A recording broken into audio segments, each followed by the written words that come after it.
الله على محمد صلى الله عليه وسلم صلى الله على محمد صلى الله عليه وسلم صلى الله على محمد صلى الله عليه وسلم صلى الله على محمد صلى الله عليه وسلم يا حبيبي يا محمد يا عروس الخافقين يا حبيبي يا محمد يا عروس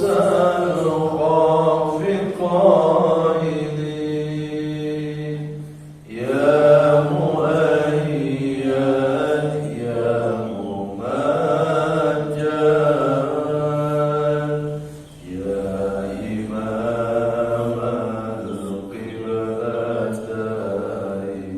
القبلتين صلى الله على محمد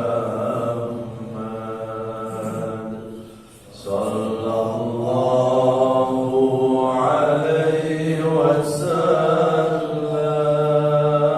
وسلم صلى الله على محمد صلى الله عليه وسلم أنت شمس أنت بدر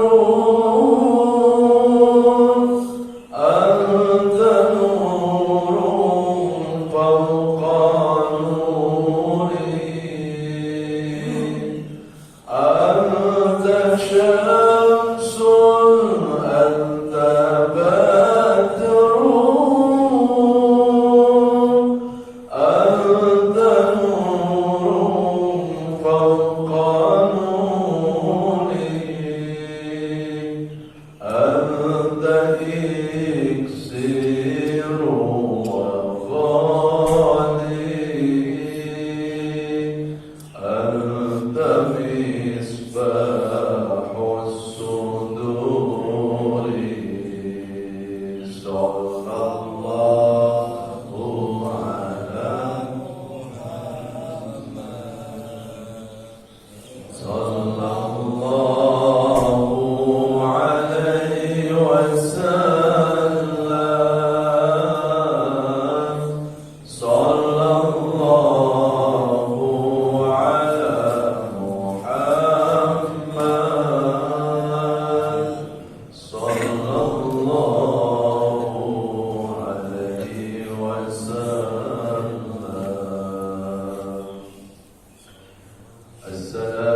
السلام عليك يا رسول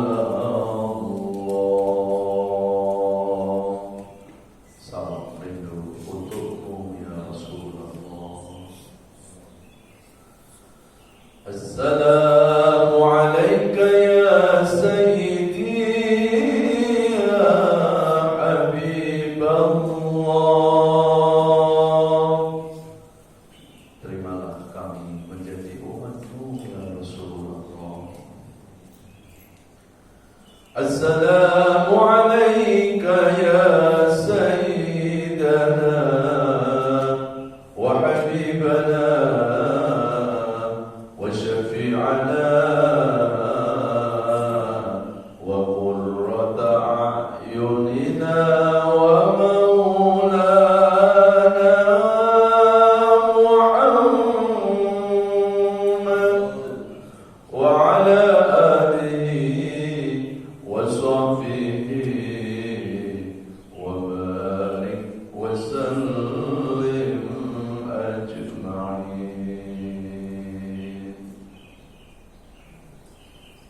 Ya Allah, sampaikan salawat salam rindu kami kepada kekasih-Mu Rasulullah Sallallahu Alaihi Wasallam. Ya Allah, sandingkan kami, sandingkan seluruh keluarga kami, sandingkan ayah ibu kami, kelak di akhirat-Mu bisa bersanding dengan Rasulullah di dalam surga, bisa bersanding dengan orang-orang yang Engkau kasih. Rabbana taqabbal mahabbatan ila rasulika karim. Al-Fatihah.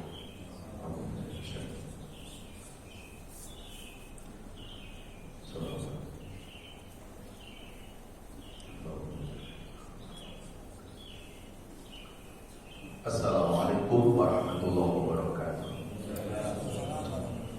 Alhamdulillahirabbil alamin.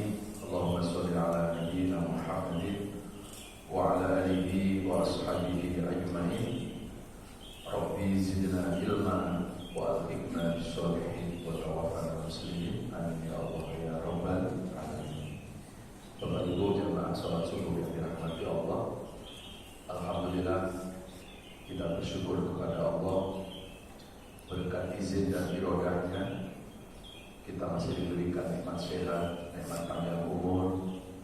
Mudah-mudahan nikmat sehat dan panjang umur ini bisa kita manfaatkan untuk memperbaiki diri kita, untuk beribadah, mendekatkan diri kepada Allah Subhanahu wa Ta'ala.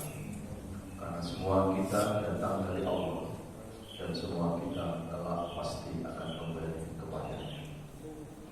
Salawat salam sama-sama kita sampaikan kepada panutan abadi kita Rasulullah Muhammad Sallallahu Alaihi Wasallam, yang pada bulan haji ini makam kuburan Nabi diziarahi, dipenuhi oleh jutaan umatnya, jutaan umat yang mencintainya, jutaan umat yang merindukannya, jutaan umat yang mendapatkan syafaatnya.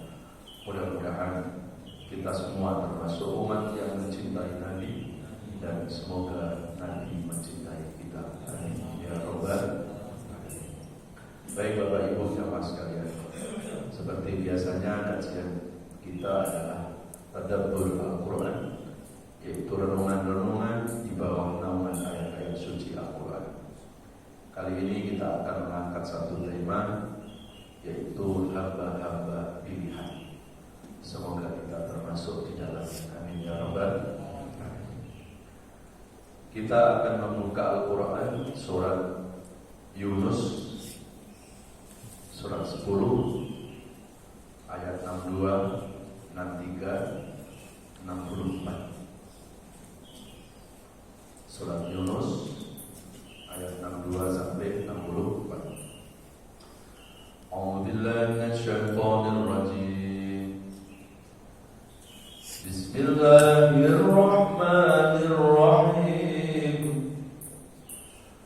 Ala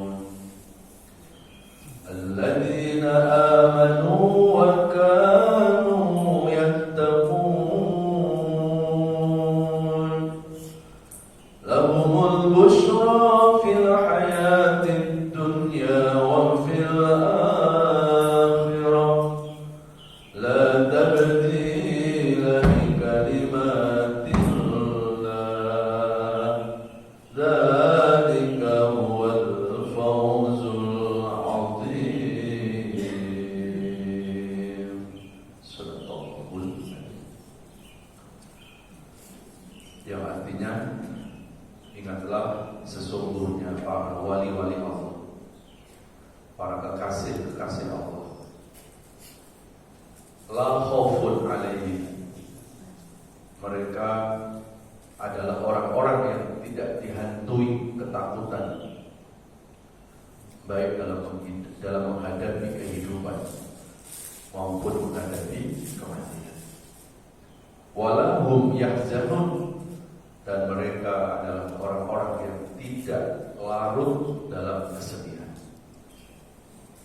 Alladzina amanu, dan mereka itu adalah orang-orang yang beriman, wa kanu yattaqun, dan mereka adalah orang-orang yang bertakwa. Lahumul busra fil hayatid dunya wa fil akhirah, dan bagi mereka akan mendapatkan kebahagiaan di dunia dan kebahagiaan di akhirat. Dzalika huwal fawzul adzim, dan itulah kemenangan yang sangat agung atau keberuntungan yang sangat agung. Shadaqallahul adzim. Maha benar Allah atas segala firman-firman.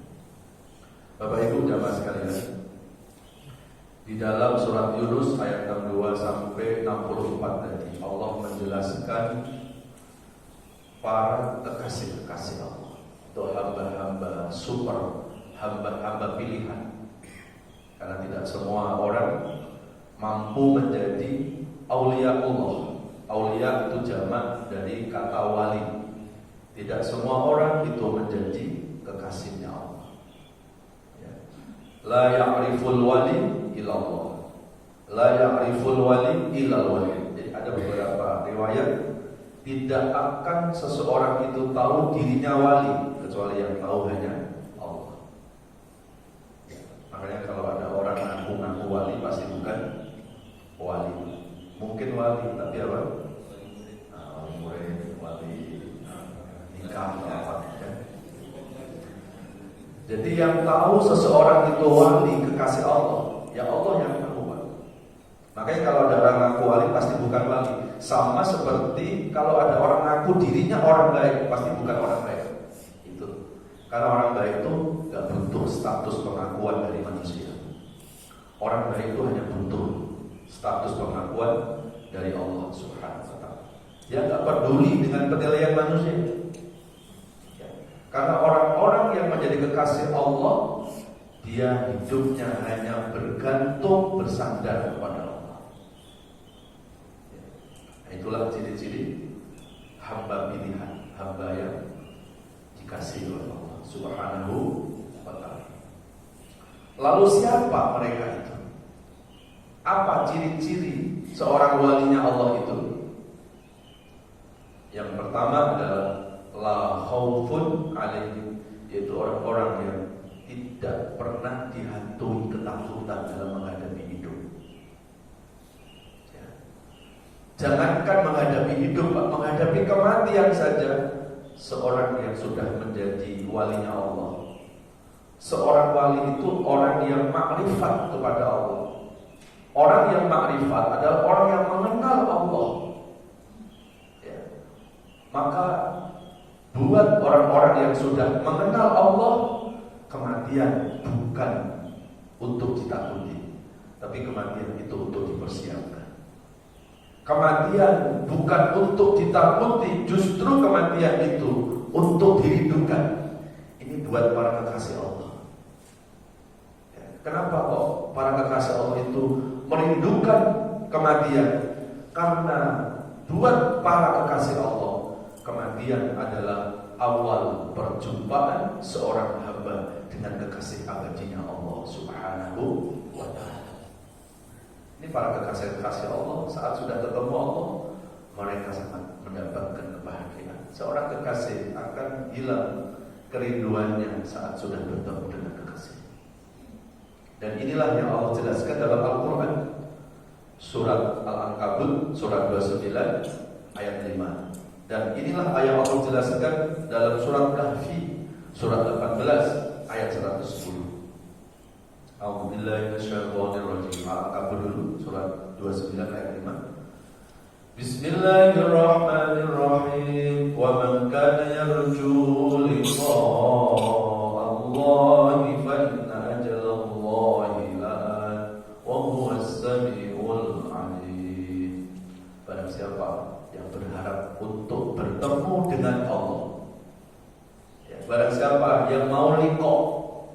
berjumpa dengan Allah, fa inna ajalallahi la'at, maka waktu yang dijanjikan itu pasti datang. Apa yang pasti datang? Al-mautu wa kullu nasi dakhiluh. Kematian ibarat pintu dan semua manusia akan melewati pintu itu.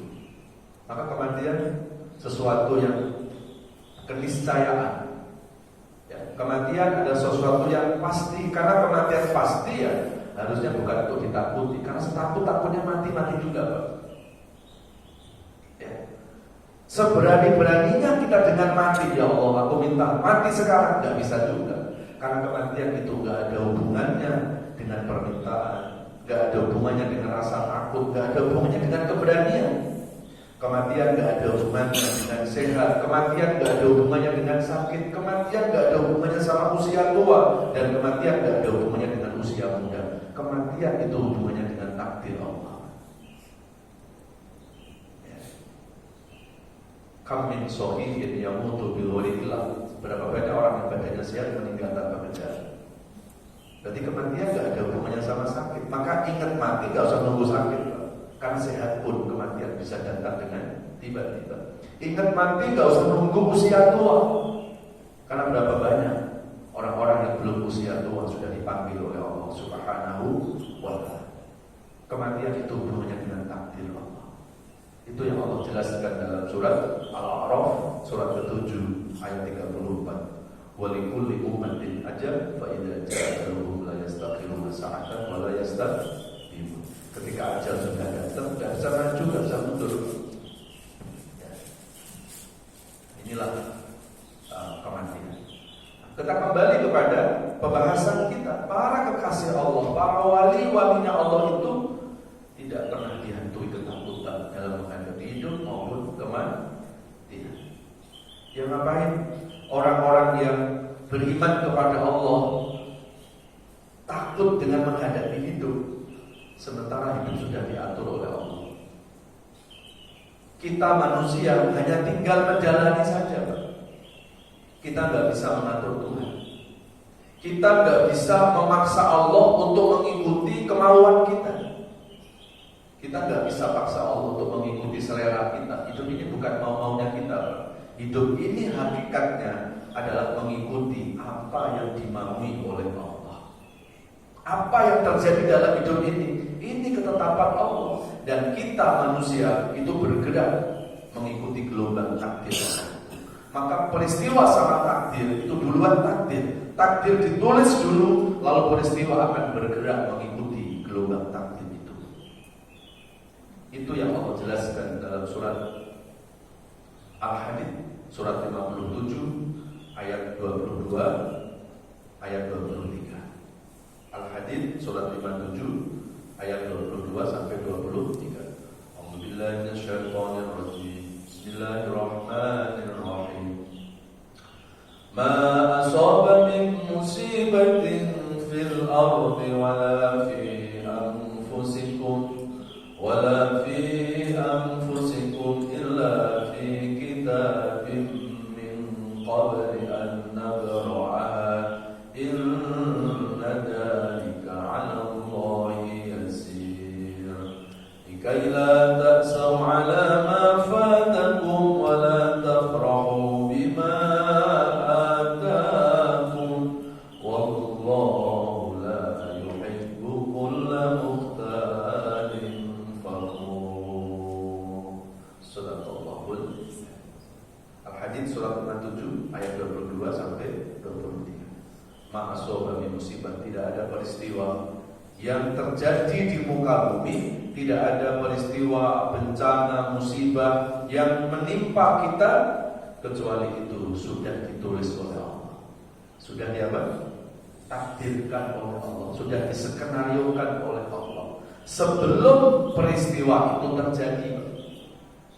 Jadi takdir sama peristiwa lebih dulu takdir. Ini kita sekarang bisa ngaji kayak begini, Pak. Ini sudah ada tulisannya. Lalu kaki kita subuh ini bergerak mengikuti yang sudah dituliskan oleh Allah. Jadi tidak ada sesuatu terjadi dalam hidup ini karena kebetulan. Semua sudah mengikuti ketetapan Allah Subhanahu wa ta'ala. Ya. Dan itu semuanya ayat terakhir dari ayat 22, dan itu semuanya sangat mudah Allah membuatnya. Allah sangat mudah membuatnya. Ya. Likaila ta'sau ala ma fatakum, itu ayat 23. Allah menurunkan ujian, Allah menurunkan bencana, Allah menurunkan berbagai macam peristiwa. Likaila ta'sau ala ma fatakum, agar kita jangan terlalu bersedih dan juga jangan terlalu riang gembira. Di dalam hidup ini jangan terlalu sedih, juga jangan terlalu gembira. Kenapa? Karena hidup gak selamanya gembira, gak selamanya senang terus, dan hidup juga gak selamanya sedih terus. Ya, dalam hidup kadang senang, kadang susah. Itulah dinamika hidup. Ya, gak mungkin hidup ini nuntut tanggal muda terus, pasti juga ada tanggal tua. Gak mungkin hidup ini senyum terus, mesti ada menangis juga. Justru ketika hidup ini kadang senyum, kadang menangis, itulah normal. Ya gak normal kalau hidup senyum terus. Bapak Ibu habis pengajian di jalan senyum terus, ya. Nanti orang pasti ngomongin mulai tambahan. Jadi gak mungkin hidup ini senang terus, dan gak mungkin hidup ini susah terus. Maka tadi Allah ingatkan, jangan terlalu sedih, juga jangan terlalu gembira. Di antara tidak terlalu sedih, tidak terlalu gembira apa Pak? Disitulah kita dalam hidup ini supaya menyikapi dengan hidup yang biasa-biasa saja. Karena hidup ini bukan kemauan kita, hidup ini adalah mengikuti apa yang dimaui oleh Allah. Dan yakinlah kemauan Allah tidak mungkin lebih jelek dari kemauannya manusia. Ya. Itu yang Allah jelaskan dalam surat At-Taubah, surat 9 ayat 51. Surat 9 ayat 51. A'udzubillahi minasyaitonir rajim. Qul lan yusibana illa ma kataballahu lana huwa maulana wa 'ala Allahi falyatawakkalul mu'minun. At-Taubah surah 9 ayat 51. Katakan wahai Rasul, tidak ada sesuatu yang menimpa kita, tidak ada sesuatu yang terjadi dalam hidup ini kecuali illa ma kataballahu lana, kecuali semua sudah ditetapkan oleh Allah. Maka huwa maulana. Nah, ini outputnya nih Pak. Maka huwa maulana. Kita jangan sampai memutuskan hubungan dengan Allah. Jangan pernah hidup ini meninggalkan Allah, mengabaikan Allah. Karena kalau hidup ini mengabaikan Allah, nanti hidup kita juga akan diabaikan oleh Allah juga. Itulah yang Allah ingatkan kepada kita dalam surat Al-Hasyr, surat 59 ayat yang ke-19. Wala takunu kalladzina nasullaha fa ansahum anfusahum ulaika humul fasiqun. Al-Hasyr surat 59 ayat ke-19. Jangan pernah kita melupakan Allah, jangan pernah kita abaikan Allah, biar Allah tidak melupakan diri kita. Loh kenapa? Kalau manusia itu sudah dilupakan, diabaikan oleh Allah, maka manusia itu akan merasakan kehidupan yang gampang, ya. Kehidupan yang tidak ada artinya, kehidupan yang hambar. Akhirnya hidupnya mudah putus asa, hidupnya mudah cemas, mudah panik, dihantui ketakutan dalam menghadapi hidup. Lalu akhirnya stres, depresi. Orang stres itu bukan disebabkan oleh masalah. Orang stres itu karena dia salah dalam membawa masalah. Harusnya kita larikan masalah kepada Allah. Hari-hari ini berapa banyak orang membawa masalah ke pikirannya, ke akalnya, ke perasaannya. Akhirnya akal lelah, akhirnya stres. Itu bukan karena masalahnya, tapi kita yang salah dalam melarikan masalah. Maka cara melarikan masalah adalah wa maulana wa 'ala Allahi falyatawakkalul mu'minun. Libatkan Allah. Kita selalu bersamai Allah dengan ibadah kita, terus dekatkan diri kepada Allah. Semakin hidup ini membersamai Allah, maka Allah pun tidak akan pernah meninggalkan kita. Dan saat orang itu dibersamai oleh Allah, disitulah awal manusia itu akan mendapatkan ketenangan. Kalau manusia saat itu menghadapi persoalan-persoalan hidup yang sangat berat, maka di saat itu persoalan-persoalan yang berat tidak akan terasa berat. Berat itu kan kita bawa masalah ke pikiran kita kan? Ya, baru kita ngerasain berat. Tapi kalau masalah ini kita bawa kepada Allah, pertanyaannya yang berat buat Allah apa? Jangankan nyelesain masalah hidup kita, Pak. Buat bumi langit aja Allah ringan kok. Apalagi coba menyelesaikan masalah hidup kita. Ya, maka menurut Al-Quran, seseorang itu depresi, stres, putus asa dalam hidup bukan karena masalah. Karena faktanya nggak ada orang hidup yang tak ada masalah, Pak. Ya. Seseorang itu stres, seorang itu depresi dalam menghadapi hidup, ada dua faktor menurut Quran itu. Pertama, jangan-jangan iman kita yang masih bermasalah atau kita yang salah dalam membawa masalah. Karena kalau iman kita ini kuat, iman kita ini baik, insya Allah iman itu akan menjadi way out, jalan keluar dalam menyelesaikan persoalan-persoalan hidup kita. Orang yang imannya baik gak akan cengeng dalam menghadapi hidup. Orang yang imannya baik, maka dia akan mudah ikhlas dalam menjalani kehidupan. Dan ciri-ciri orang ikhlas itu ya gak mudah panik, gak mudah cemas, tidak dihantui ketakutan dari menghadapi hidup. Ya ngapain kita harus takut menghadapi hidup? Hidup sudah diatur oleh Allah, kita tinggal jalani saja. Sampai kapan? Jangan bertanya sampai kapan, Pak. Sampai Allah yang merubah ketetapannya sendiri. Sudah itu. Ya. Inilah ciri kekasih Allah yang pertama. Makanya supaya hidup ini tidak dihantui ketakutan, selain kita menguatkan iman kita tadi, Pak, juga ada satu doa yang diajarkan Rasulullah. Mungkin Bapak Ibu sudah ada yang hafal gitu ya. Allahumma inni a'udzubika minal hammi wal hazan wa a'udzubika minal ajzi wal kasal wa a'udzubika minal jubni wa ghalabati ad-dain wa qahri. Itu doa Rasulullah. Rasul minta 7 perlindungan kepada Allah. Ya Allah, lindungi kami dari sifat cemas, tenggelam dalam kesedihan, hazan. Lindungi kami dari sifat lemah, lindungi kami dari sifat malas, lindungi kami dari ketakutan yang menghantui, lindungi kami dari lilitan buta, dan lindungi kami dari hidup dalam tekanan. Jadi ini 7 ya, doa yang dipanjatkan oleh Rasulullah SAW. Karena 7 ini, Pak, ini sangat dekat dengan kehidupan kita. Ya, siapa sih yang gak pernah cemas? Pasti cemas. Siapa sih yang gak pernah sedih? Pasti sedih. Tapi jangan kita larut dalam kecemasan itu. Ya, jangan tenggelam dalam kesedihan. Sedih sewajarnya saya kira manusiawi. Takut sewajarnya saya kira manusiawi.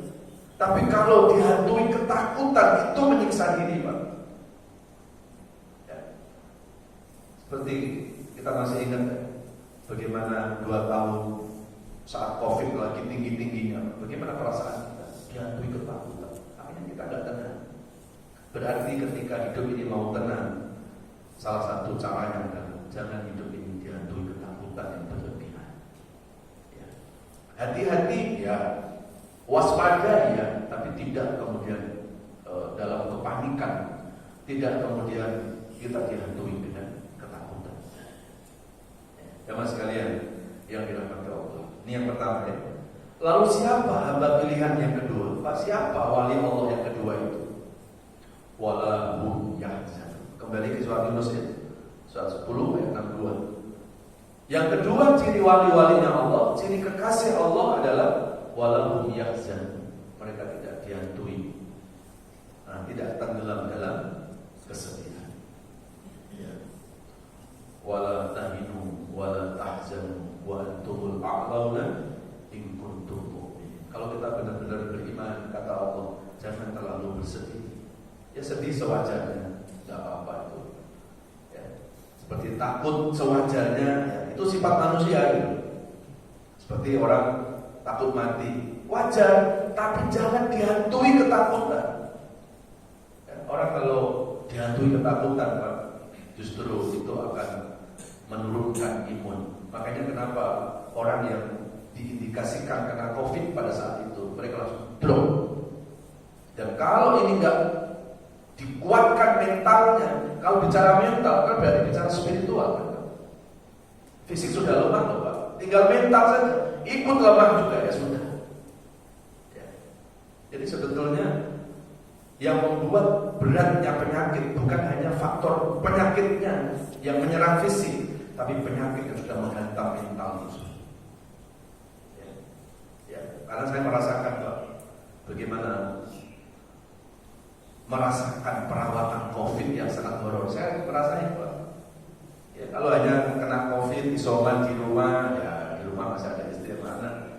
Ya, 14 hari Pak, saya ditaruh di kamar berapa orang dan saya menyaksikan ya orang itu dari mulai sekarang sampai meninggal. Dan saat itu yang meninggal itu sama penyakitnya dengan saya. Gimana mental kalau kita nggak kuat kan? Jangan-jangan ini besok dia, lusa saya.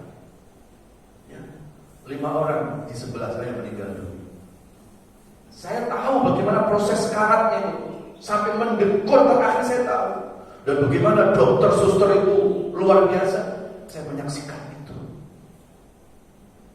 Ya. Jadi saya merasa bahwa ini kenapa kita itu diberikan iman oleh Allah untuk menghadapi persoalan-persoalan yang seperti itu. Kalau kita nggak kuat iman kita, down mental kita nggak tahu. Ya. Jadi menurut WHO sendiri Pak, COVID itu yang paling berat hantaman mentalnya. Jangankan orang kena COVID, nggak kena COVID aja udah takut gitu loh Pak. Gimana kena? Terus sudah begitu Pak, dibawa ke rumah sakit. Gimana enggak? Jadi dari proses sakitnya, dalam perjalanannya 14 hari yang nggak ditungguin, itu kan menghantam mental yang sangat luar biasa. Dan nggak pernah ada orang kena COVID hari ini meninggal, nggak ada. Karena menurut WHO sendiri ada pasca penyerangannya 7 hari. Kalau 7 hari sudah kuat, nanti virus makan begitu kan. Nah yang berat itu menghantam mental itu loh Pak. Bahkan ada sekarang yang sudah sembuh dari COVID Pak. Ada beberapa jamaah yang nanya ke saya, Pak Ustaz gimana Pak? Sekarang long COVID-nya gimana? Ada nggak? Karena ada beberapa jamaah yang sudah sembuh sekarang masih lemot Pak pikirannya. Diajak ngobrol itu masih tanya luar biasa. Gimana menyaksikan orang meninggal yang penyakitnya sama di ruangan itu, Pak? Ya, itu. Maka disinilah kalau bicara tentang mental, ya berarti bicara tentang spiritual. Dan spiritual itu di dalamnya ada keimanan kepada Allah Subhanahu. Oke.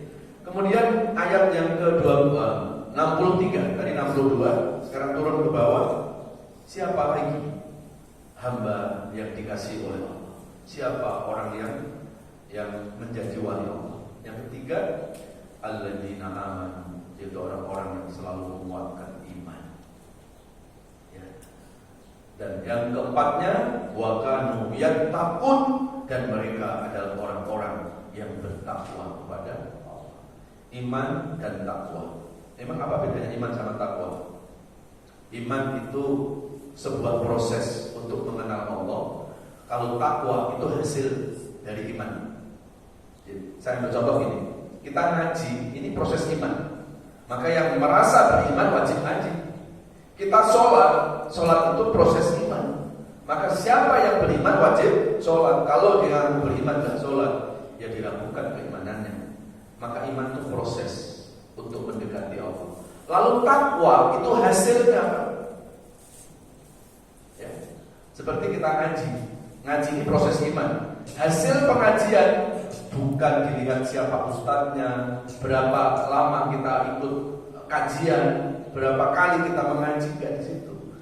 Tapi nilai dari pengajian kita itu akan dilihat mampukah pengajian itu membawa perbaikan diri kita. Perbaikan diri itu yang disebut takwa. Ya. Maka ibadah bukan hanya untuk ibadah, tapi ibadah adalah untuk takwa, peningkatan, perubahan. Ya. Baik, kita buka lagi Al-Quran surat Al-Baqarah, surat kedua, ayat 112. A'udzubillahi minasyaitonirrajim. Bismillahirrahmanirrahim. Bala man aslama wajhahu lillahi wa huwa muhsin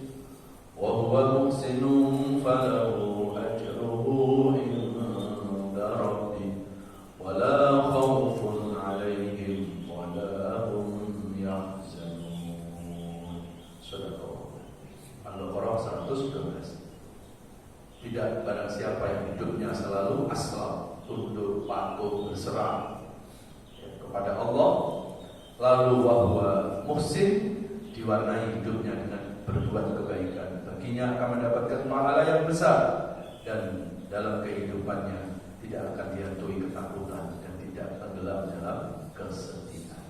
Nah, ini menguatkan tadi Pak, surat Yunus ayat 62 itu. Jadi ketika hidup ini supaya tidak dihantui ketakutan, tidak larut dalam kesedihan, kuncinya menurut agama dua. Apa dua itu?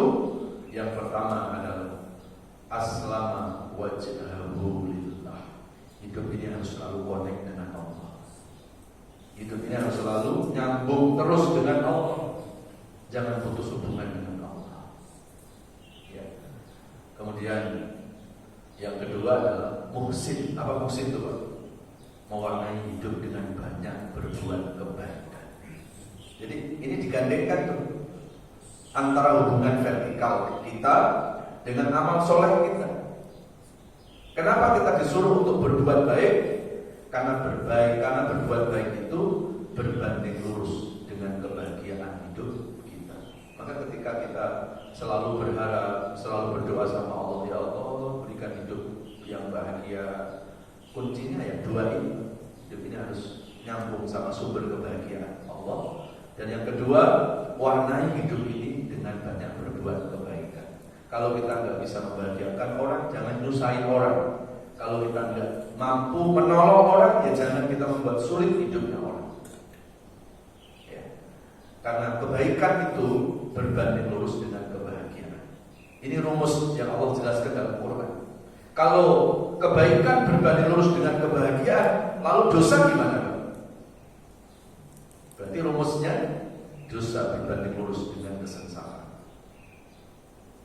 Tidak mungkin dosa itu akan membawa kenikmatan yang sesungguhnya. Kenikmatan dalam berdosa Pak, itu kenikmatan yang di permukaan saja, tidak sampai ke hati. Ya. Tidak mungkin Allah itu membahagiakan manusia dengan zina, judi, narkoba, korupsi. Walaupun ada kenikmatannya Pak, tapi kenikmatan-kenikmatan dosa itu sangat tidak sebanding dengan siksa Allah yang ada di selama. Inilah kunci kebahagiaan. Jadi hidup ini harus nyambung ke Allah, lalu warnai hidup ini banyak berbuat kebaikan. Nah, kemudian ayat yang ke-64 di surat Yunus, ya, di bawahnya, kalau orang itu tidak dihantui ketakutan, tidak tenggelam dalam kesedihan, lalu menguatkan iman dan ketakwaan, apa janji Allah? Lahumul busyra fil hayatid dunya wa fil akhirah. Maka mereka itulah orang-orang yang dijamin akan mendapatkan kebahagiaan dunia dan kebahagiaan akhiratnya. Dan itulah keberuntungan yang agung. Oke, ini sudah selesai ya. Hamba pilihan. Lalu kita buka di surat yang lain. Allah jelaskan lagi Pak. Dan inilah hebatnya Quran. Jadi Quran kadang menjelaskan satu tema, tapi dipertajam dalam ayat-ayat yang lain. Maka ketika kita membuka ayat iman, ayat takwa, berapa banyak di Quran? Tapi ada yang luar biasa. Satu ayat dengan ayat yang lain, walaupun temanya sama, penekanannya berbeda. Ya. Maka kenapa Al-Quran itu diulang-ulang? Karena satu ayat dengan ayat yang lain itu mempunyai pesan moral yang berbeda. Jadi ada pesan yang biasa, tapi ada penekanannya yang luar biasa. Nah, sekarang kita buka lagi. Ternyata hamba pilihan itu gak cuma ada di surat Yunus 62, 63, 64, tapi hamba pilihan itu juga Allah jelaskan di surat Al-Furqan, yaitu surat 25. Nah, ini panjang ini, dari ayat 63 sampai akhir surat. Ya, sampai akhir surat. Nanti kalau nggak selesai kita sambung bulan depan insyaallah. Ya. A'udzubillahi minasyaitonirrajim. Bismillahirrahmanirrahim. Surat Al-Furqan surat 25, 63 sampai akhir suratnya. Wa ibadur rahmanil ladzina yamshuna 'alal ardi hauna wa idza khatabahumul jahiluna qalu salama wal ladzina yabituna li rabbihim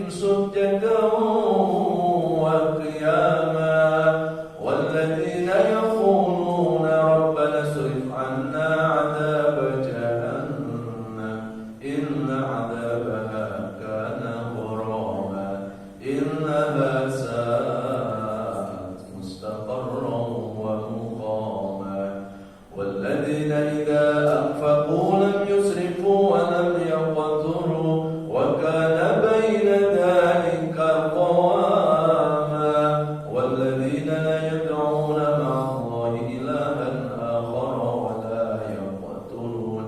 ولا يقتلون النفس التي حرم الله إلا بالحق ولا يزنون ومن يفعل ذلك يلقى عذابا يضاعف له العذاب يوم القيامة ويخلد فيه مهانا إلا من تاب وآمن وعمل عملا صالحا فأولئك يبدل الله سيئاتهم حسنات وكان الله غفورا رحيما ومن تاب وعمل صالحا فإنه يتوب إلى الله متابا والذين لا يشهدون الزور وإذا مروا باللغو مروا كراما والذين إذا ذكروا بآيات ربهم لم يخروا عليها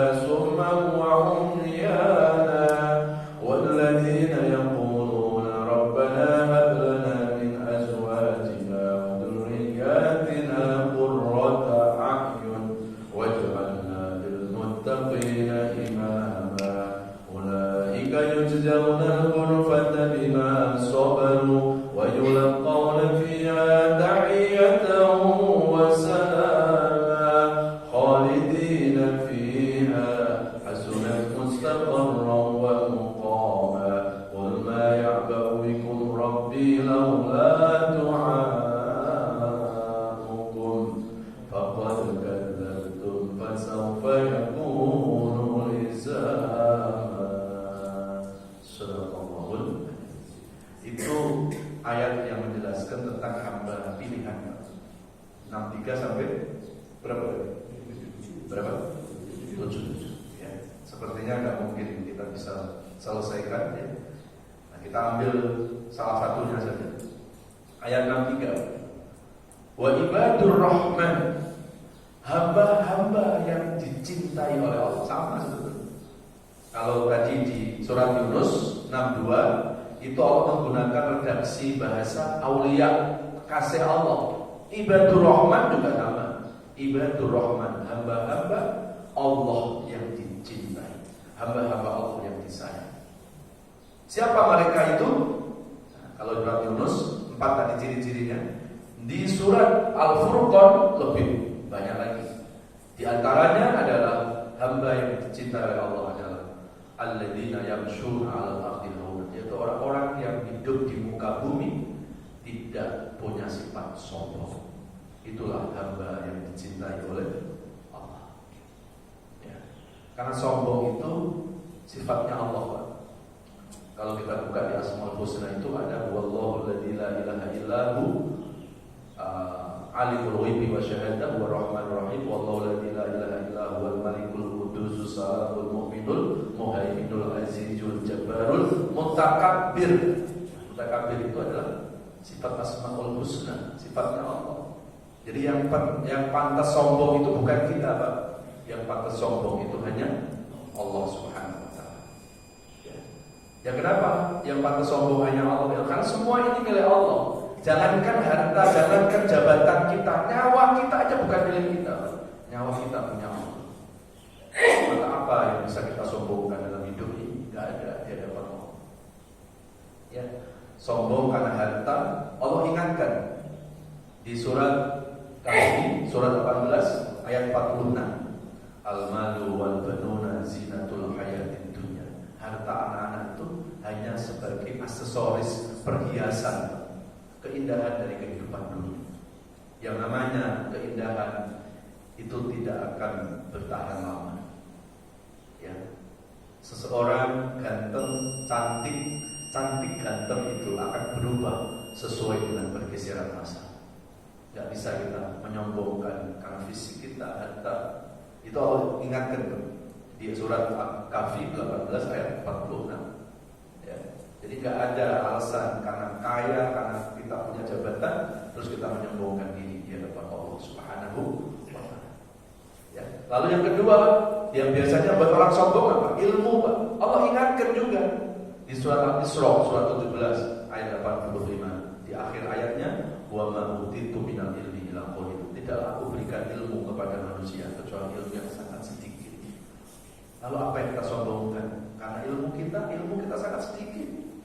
Seperti jarum dimasukkan ke laut, lalu jarum itu kita angkat, air yang menempel di jarum itulah ilmunya seluruh manusia. Lautan itu ilmunya Allah Subhanahu wa Ta'ala. Ya. Semakin kita ini mau belajar agama, kalau mau jujur ya, bukan semakin kita tak pintar, Pak. Justru semakin kita menyadari kekurangan dan kebodohan kita di hadapan Allah. Ada lagi, terus seperti itulah ilmunya Allah. Berarti gak ada alasan sombong karena ilmu. Ya, Al-Isra 85. Lalu obat sombong lagi apa? Biasanya keturunan, nasab.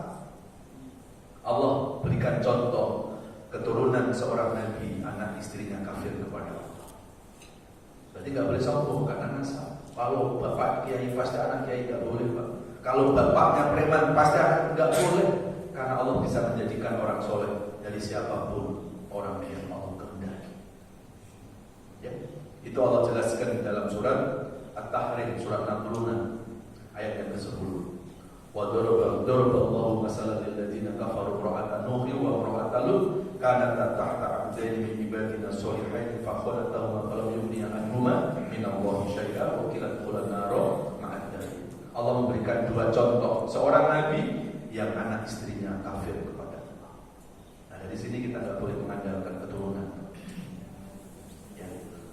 Katanya kalau mencari pasangan suruh cari apa?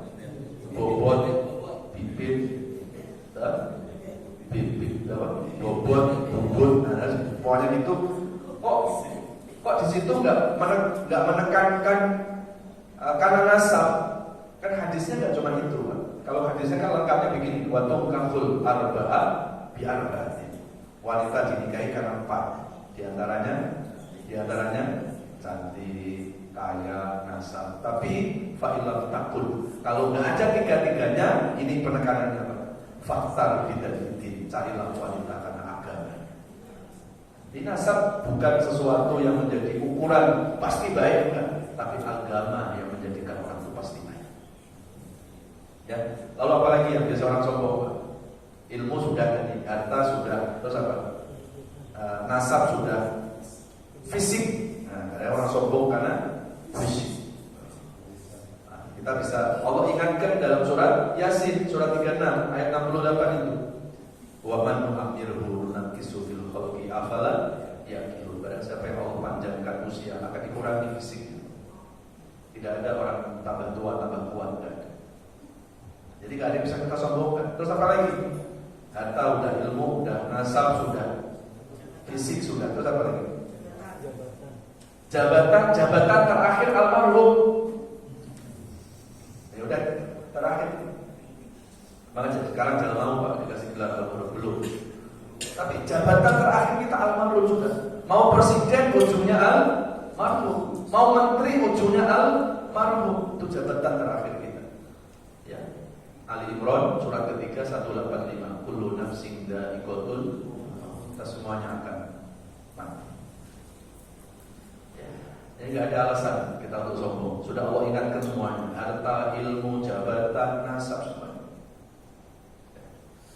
Baik, ya, nanti insya Allah kita lanjutkan bulan depan. Ya. Tolong diingatin. Ya. Ada PR, Pak. Ada PR. Ya. Jadi surat Al-Furqan 63 sampai 77. Ini masih menjelaskan tentang hamba-hamba super, hamba-hamba pilihan Allah.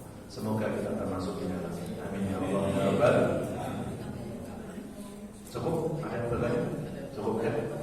Baik, kita berdoa kepada Allah. Mudah-mudahan doa kita dijawab. Alhamdulillah minasyaitonir Bismillahirrahmanirrahim.